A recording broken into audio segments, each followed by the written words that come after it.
Hipertensión arterial, ¿cómo se va a definir? Porque estos son segmentos más cortitos porque son más fáciles.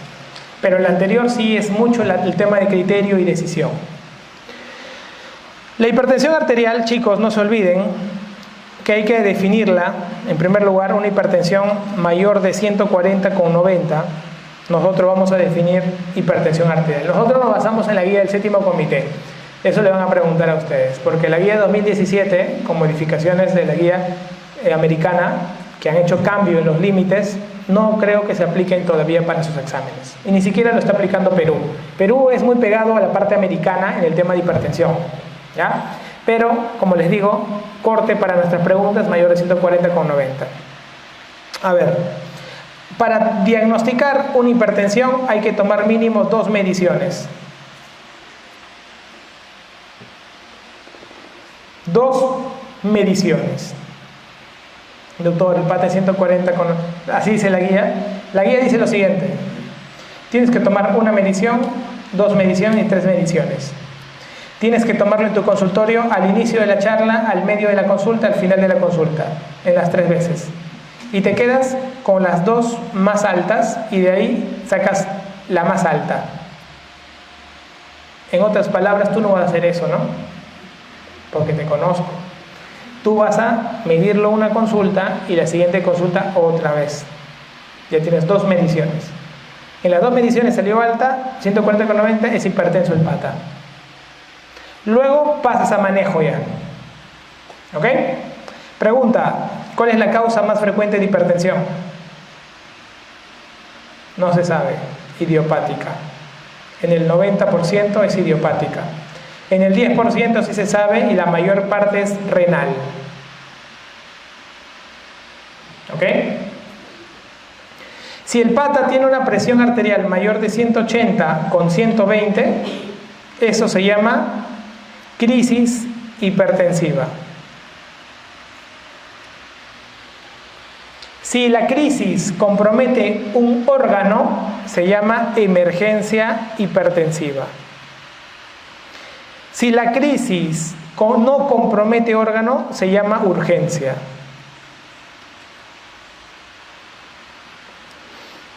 La emergencia la tienes que bajar la presión en menos de 1 hora.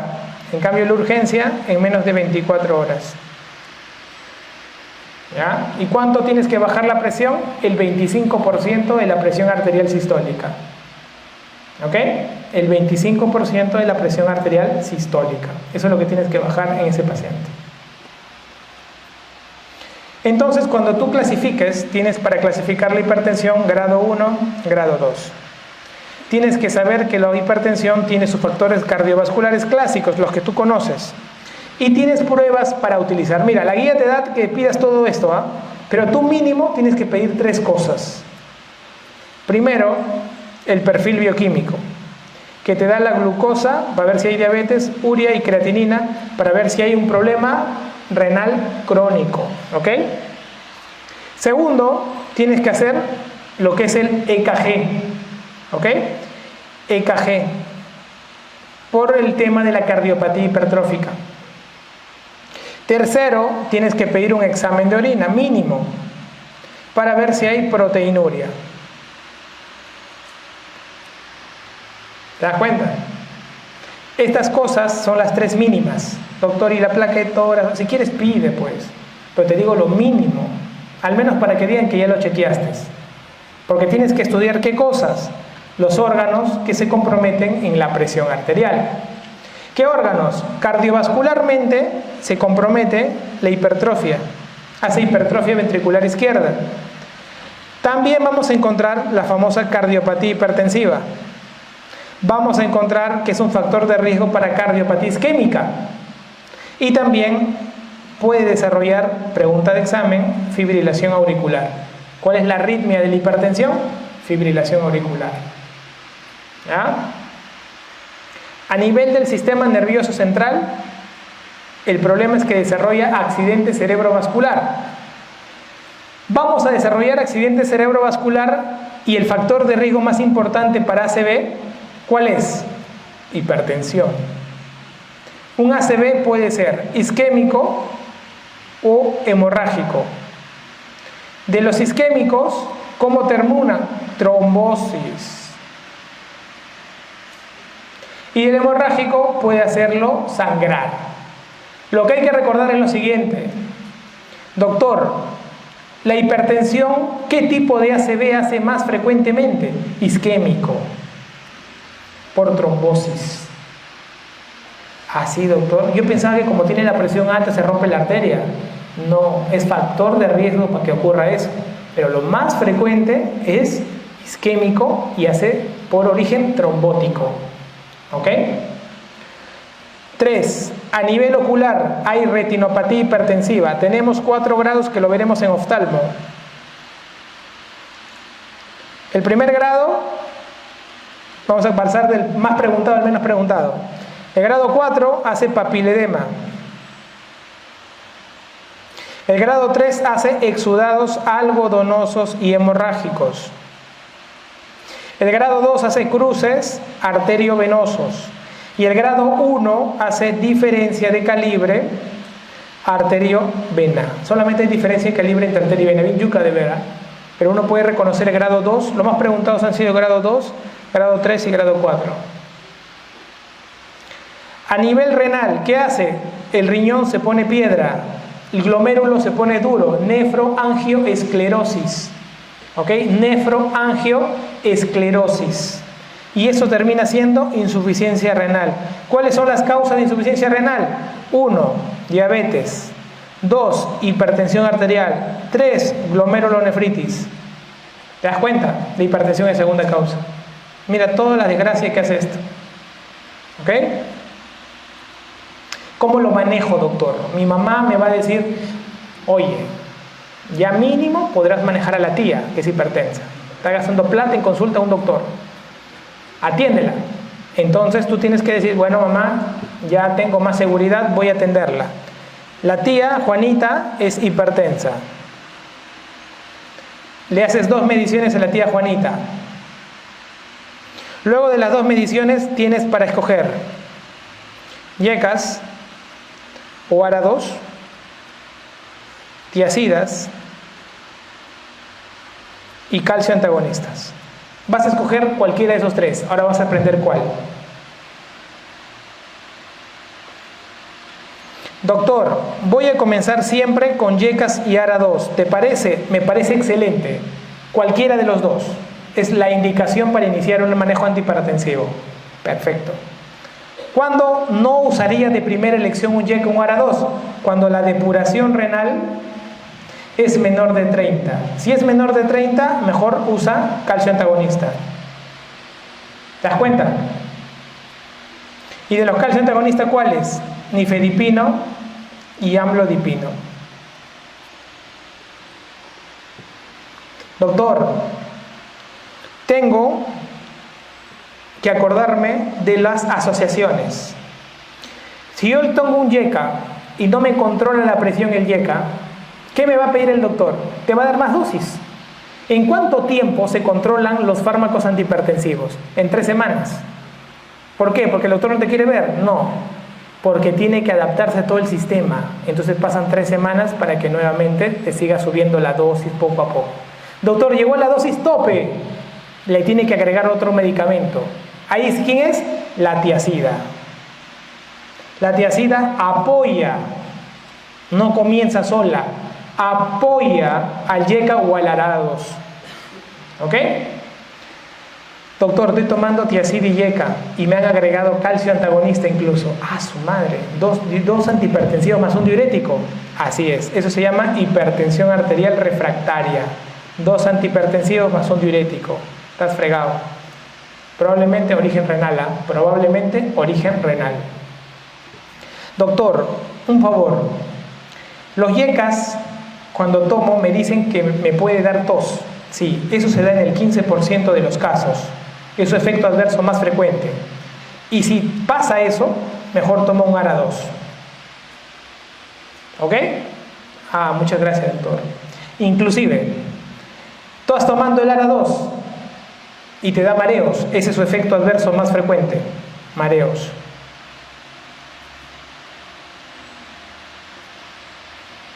¿Ok? Entonces hay efectos adversos que hay que recordar. En yecas es la tos, en árados es mareos. Las tiacidas son las metabólicas. ¿Ok? ¿Por qué digo que son las metabólicas? ¿Por qué? Porque aumentan la glucosa, aumentan los lípidos, aumentan el ácido úrico. Si te dicen, ¿no? Paciente diabético que está teniendo mal control de glucosa y es hipertenso y toma estos fármacos, ¿cuál de estos estaría involucrado en el trastorno? Tiacida, por la glucosa elevada. Paciente con hiperlipidemia, mal controlado, hipertenso y está tomando estos fármacos, ¿cuáles suspenderías? Tiacida, porque hace aumento de lípidos. Paciente con gota, hipertenso, está tomando estos fármacos, ¿qué le suspenderías? Tiacidas, porque es hiperuricémico. Las tiacidas, ten cuidado entonces, sobre todo en usar, porque no se usan cuando la depuración es menor de 40. Depuración renal menor de 40, no se usa la tiacida. Por eso siempre decimos, no hay tías menores de 40. No hay tías. ¿Ok? Entonces no se puede dar tiacida. El calcio antagonista, su efecto adverso más frecuente es el edema de los miembros inferiores. ¿Ok? El edema de los miembros inferiores. Muy bien. Entonces yo te voy a hacer 4 preguntas. Aquí. La primera. Si el paciente tiene potasio elevado, ¿le darías yecas y ARA2? No. ¿Por qué? Porque se elevó el potasio probablemente porque la depuración renal ha bajado. Entonces no le voy a dar yeca ni ARA2. Comenzaré con un calcio antagonista. ¿Ya? PEPA. 2. El paciente no está concentrando bien con yecas. ¿Qué le debo agregar, doctor? Tiacidas. Para que apoye. 3. El paciente toma dos fármacos antihipertensivos. Toma yeca y toma también un calcio antagonista y una tiacida. No controla. ¿Cuál es el fármaco ideal para poner? Metildopa, porque tiene acción central y se usa mucho en la hipertensión refractaria. 4. El paciente tiene una insuficiencia renal aguda debutante y es hipertenso. ¿Cuál fármaco le ayudaría en el estado de insuficiencia renal aguda? Calcio antagonista, porque acuérdate que con las depuraciones bajas no va nadie. ¿Sí? Muy bien.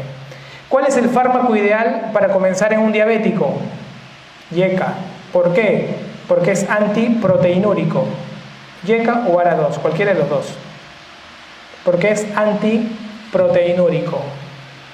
¿Ok? Entonces, datos claros que hay que manejar en el tratamiento del paciente.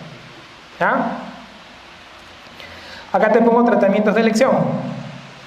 En diabetes usamos yecas. ¿Ok? En hipertensión sistólica aislada, calcio antagonistas. En cardiopatía isquémica, yecas. Nefropatías, como síndrome nefrótico, así, yecas. Insuficiencia cardíaca sistólica, yecas. Disfunción del ventrículo izquierdo, beta bloqueante. Migraña, alfa, no, beta bloqueante también. Hipertrofia de próstata, alfa bloqueante. Feocromocitoma, alfa bloqueante. Embarazo, acá podríamos utilizar el metildopa. Son fármacos que puedes tener en consideración cerca ante la toma de decisiones. ¿Ok? Doctor, una pregunta. Usted acá habló de hipertensión sistólica aislada. ¿Cómo se come eso? La hipertensión sistólica aislada, chicos, es cuando la presión arterial sistólica está muy elevada y la presión arterial diastólica está normal. Y eso es raro, pues, ¿no? Es raro, claro. ¿Por qué? Cuando ustedes ven dos números en la presión arterial, sistólica y diastólica, ¿qué refleja la presión sistólica? La presión que sale del corazón. ¿Y qué refleja la presión diastólica? La presión de las arterias.